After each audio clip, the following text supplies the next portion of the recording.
Royal बहुउद्देश्य सहकारी संस्था लिमिटेडले 24औं वार्षिक साधारण सभा सम्पन्न गरेको छ।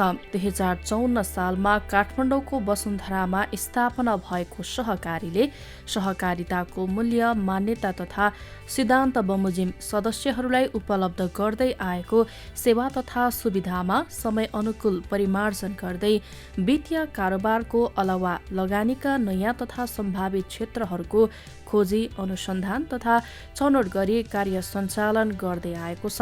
वार्षिक साधारण सभाको अवसरमा सञ्चालक समितिका अध्यक्ष भानुभक्त ढकालले आर्थिक वर्ष 77-78 को वार्षिक प्रतिवेदन प्रस्तुत गर्दै संस्थाको चुक्त शेयर पुँजी चालु आर्थिक वर्ष 77-78 मा 7,01,60,200 रहेको छ भने चालु आर्थिक वर्षको अन्त्यसम्ममा 7,32,36,000 पुर्याउने लक्ष्य राखेको जानकारी दिए।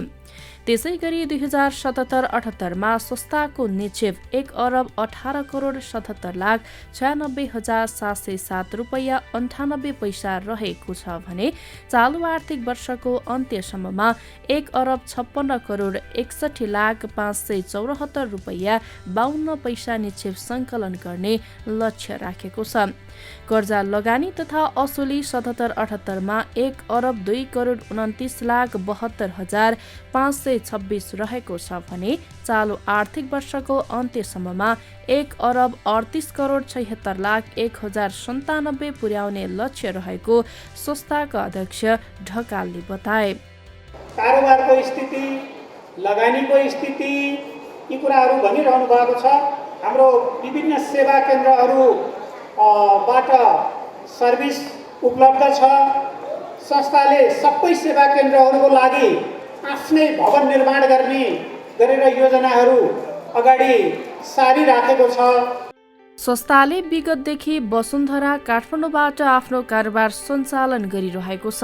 सेवा केन्द्र विस्तारको क्रममा काठमाडौँ जिल्लाको बुढा नीलकण्ठ नगरपालिकाको नारायणथान, दक्षिणकाली नगरपालिकाको फर्फिङ बजार, शङ्करापुर नगरपालिकाको साँखु बजार, तारकेश्वर नगरपालिकाको शेषमती तथा टोखा नगरपालिकाको पञ्चेटारमा सेवा स्थापना गरेर कारोबार सञ्चालन गरिरहेको छ।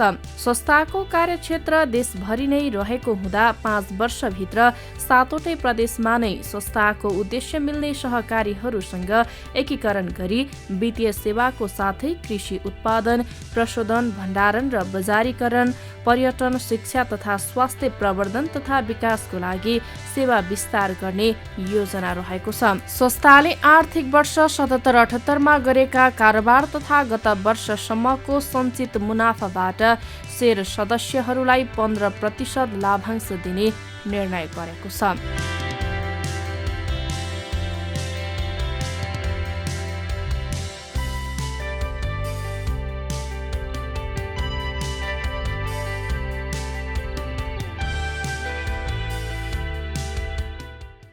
साधारण सभाको अवसरमा संस्थाको लघु वित्त विभाग अन्तर्गत सञ्चालित सम्पूर्ण 990 केन्द्रहरूमध्ये उत्कृष्ट काम गर्ने केन्द्रहरू, उत्कृष्ट निक्षेपकर्ता, उत्कृष्ट कर्जा कारोबार, ज्येष्ठ सदस्य, संस्थापक सदस्य, उत्कृष्ट शाखा र उत्कृष्ट काम गर्ने कर्मचारीलाई सम्मान तथा पुरस्कार वितरण गरिएको छ।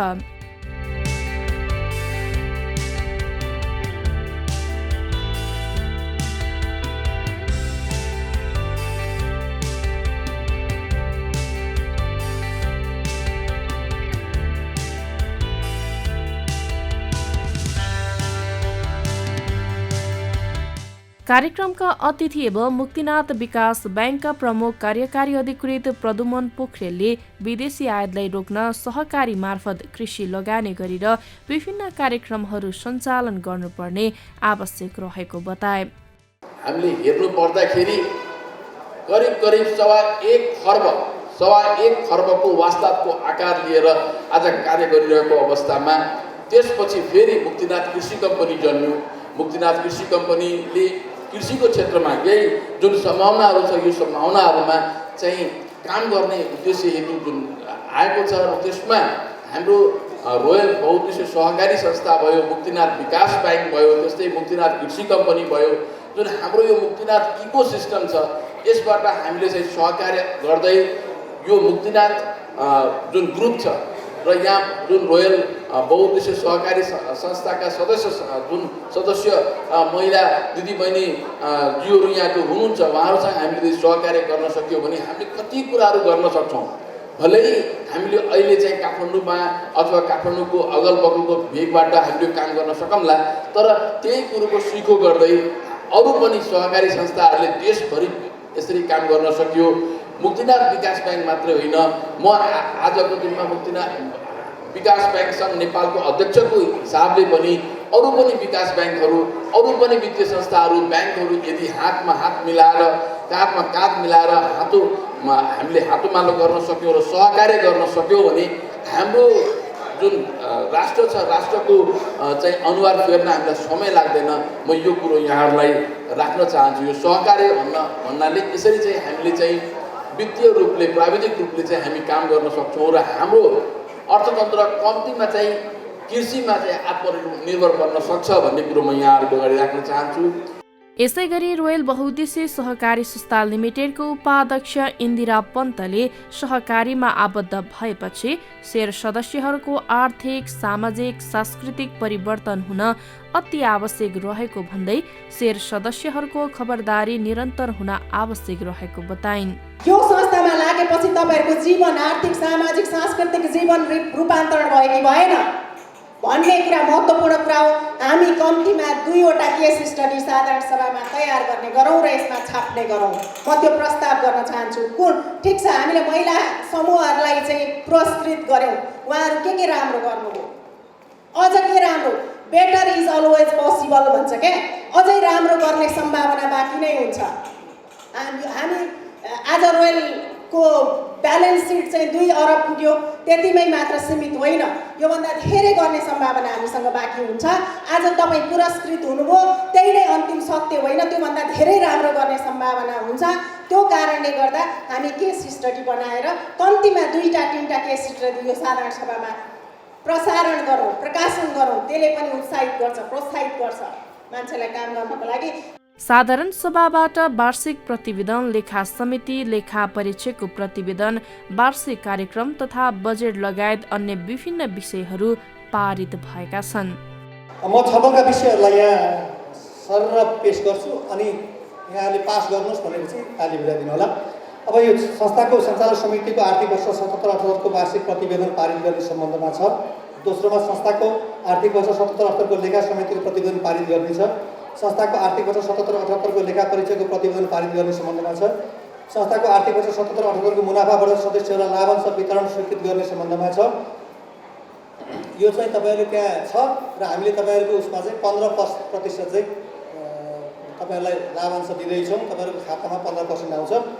अनि अब अर्को चाहिँ संस्थाको 78-79 को वार्षिक कार्यक्रम तथा बजेट सम्बन्धमा छ।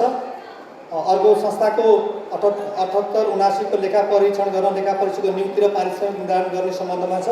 यो चाहिँ हामी सञ्चालक समितिलाई यो अधिकार हस्तान्तरण गर्छौँ। त्यसैगरी संस्थाको सेवा केन्द्रको लागि जग्गा खरिद गर्ने छ, यहाँको प्रतिवेदनमा पनि छ।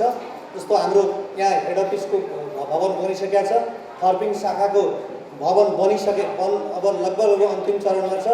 यहाँ टोखाको पञ्चेटारमा हाम्रो भवन बनेर हाम्रो कार्यालय सुरु भइसकेको छ।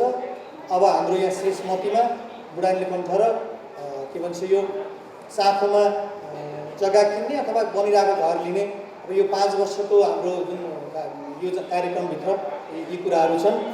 त्यसै गरी संस्थाको सञ्चालक समिति, लेखा समिति, व्यवस्थापन उपसमिति र अन्य उपसमितिहरूबाट गरेका निर्णयहरू अनुमोदन गर्ने विषय छ। त्यस्तै संस्थाको सेवा केन्द्र कार्यालय फर्पिङ तथा टोखाको निर्माणाधीन भवनको हालसम्मको खर्च स्वीकृत गर्ने कुरा छ।